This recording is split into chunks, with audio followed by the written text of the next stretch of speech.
حر بن یزید ایک شخص تھا. حر بن یزید ایک مختصر سا لشکر لے کے اس نے امام حسین کو ایک جگہ پہ روکا، پھر دوسری جگہ پہ روکا، پھر لا کر تیسری جگہ پہ روکا. تو امام حسین نے فرمایا جگہ کون سی ہے؟ کہا حضور کرب و بلا.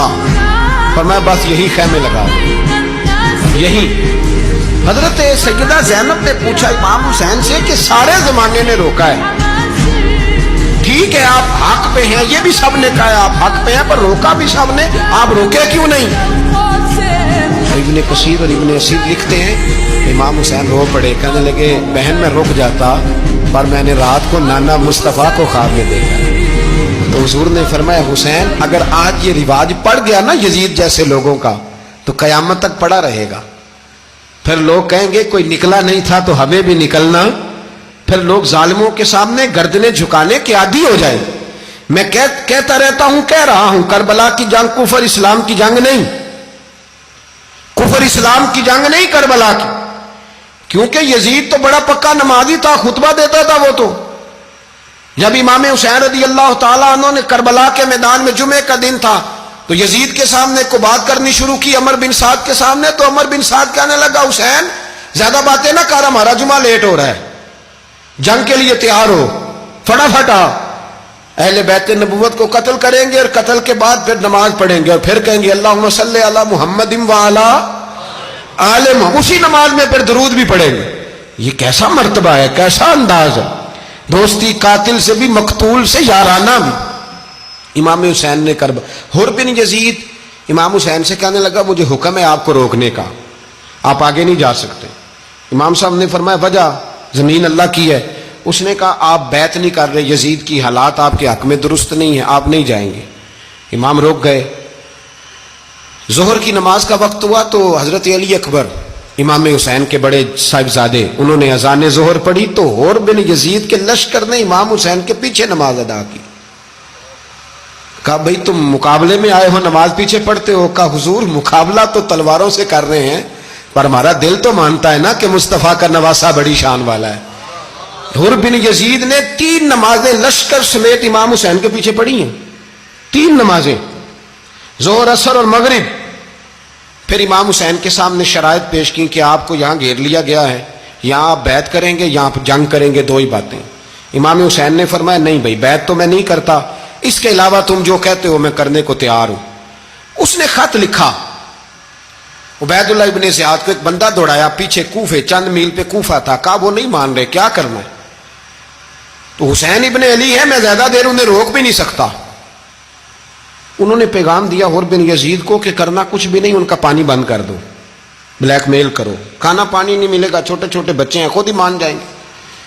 حضرت امام علی مقام کے بارے میں حر کے پاس جب یہ پیغام آیا تو حر کہنے لگا میری طبیعت نہیں مانتی حسین پر پانی بند کروں، دل نہیں مانتا. جب یہ لفظ کہے نا دوبارہ تو پھر عبید اللہ ابن زیاد نے عمر بن سعد کو 10,000 آدمی دے کے بھیجا.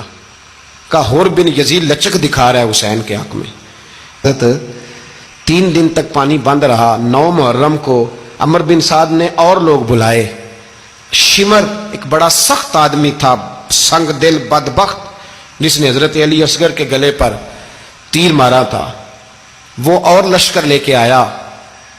رات کو کہنے لگا امام حسین رضی اللہ تعالیٰ عنہ سے کہ بس بڑا ہو گیا، یہ 9-10 محرم کی درمیانی رات، یہاں آپ جنگ کریں گے یا آپ بیعت کریں گے، 2 ہی باتیں. امام حسین اندر گئے، سیدہ زینب سے مشورہ کیا، باہر آئے، فرمایا بات وہی ہے جو پہلے دن والی ہے. امام حسین رضی اللہ تعالیٰ عنہ نے فرمایا بھائی بیعت تو میں نہیں کرتا، باقی جو تمہارا پروگرام ہے.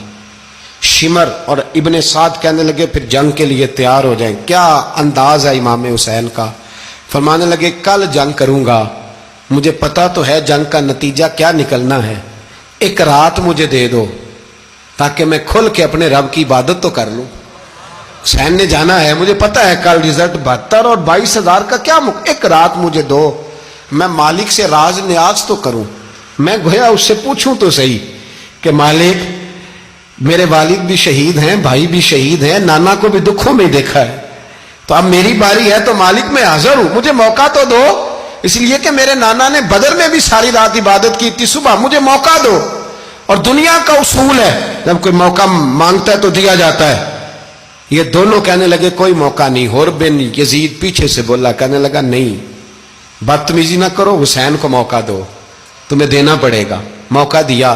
حر بن یزید نے پھر منت کی, کہا حضور آپ مہربانی کرے مان جائیں. فرمایا ماننے والا کھاتا کوئی نہیں. یہ بڑا مشکل. سورج چڑھا, 10 محرم کا دن, جمعے کا وقت. جناب سیدنا امام حسین رضی اللہ تعالیٰ عنہ نے ریت پر سجدے کیے, لمبے سجدے, لمبی نماز. سورۃ الشمس کی آیات دوسری رکعت میں پڑھی تو سارا کربلا گونجنے لگا. کیا انداز تکلم تھا امام علی مقام کا. نماز مکمل ہوئی تو حر بن یزید, عمر بن سعد اور شیمر سے کہنے لگے واقعی حسین سے لڑو گے؟ پتہ نہیں کون ہے. قل لا اسألکم علیہ اجرا, تم نے نہیں پڑھا الا المودۃ فی القربى, تمہاری آنکھیں بند ہیں. الحسن والحسین سید الشباب اہل جنہ, تمہیں نہیں پتا؟ کہنے لگا چپ کر, حکومت نظر آ رہی ہے. اور بن یزید کہنے لگا پھر میرا بھی فیصلہ سنو, مجھے حکومت نہیں چاہیے, مجھے جنت چاہیے. حکومت نہیں چاہیے.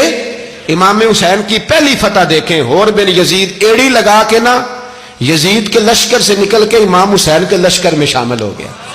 اور پہلا شخص جس نے امام حسین کو روکا, امام حسین کے نام پر پہلا سر بھی اسی شخص نے کٹایا ہے. لیکن یزید کی قبر پہ لعنت بھی کوئی نہیں برساتا, اس کا محل تھا بہت بڑا. لیکن جب لوگ کربلا میں امام حسین کو سلام کرنے جاتے ہیں تو قدموں میں حر بن یزید کا مزار بھی بنا ہوا ہے, اس کو بھی سلامی دی جاتی ہے. اور اب ہم اکیلا حر بن یزید نہیں کہتے, ہم کہتے ہیں حر بن یزید رضی اللہ